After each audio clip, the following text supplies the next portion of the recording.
let's talk about Wine Club. For many wineries, this is the life source that for the last 2 years has actually kept the doors open.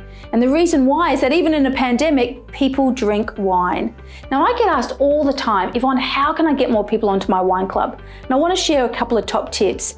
First of all, it's the positioning in your tasting. If you're leaving it too late, people have already started to make decisions of if they can afford the wine that they're tasting or if they like it. And by the time you're getting to the point of going, hey, look at my beautiful wine club, they've already started to pack up in their mind to get to the next winery, and you've left it too late. So you've got to position it a lot earlier. Second, you need to tell more stories.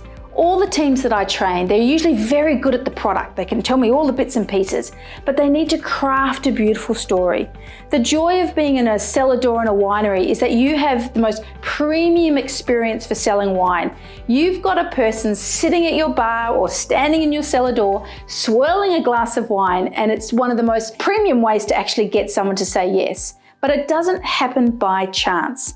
Position your wine club earlier in your tasting, craft some really good stories, and if you're the winemaker, you've got them, but for the team, they often need assistance to really have the nuances like you do.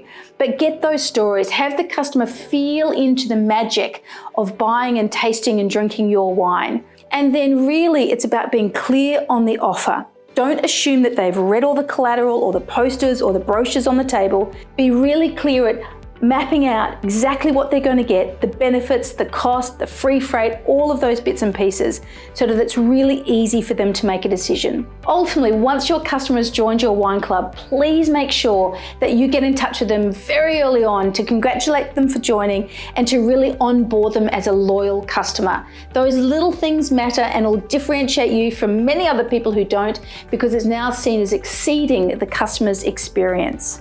So for me, wine clubs are the bread and butter of a good winery. And I have seen so many wineries struggle over the last couple of years because they didn't know how to convert more people into their wine club. And with the pandemic, having people not come onto their cellar door, it really was quite, challenging for a lot of them. I've got lots more strategies on how you increase your wine club conversions. Check out my free resource, get instant access to the training, and put those steps in place to sell more wine with confidence.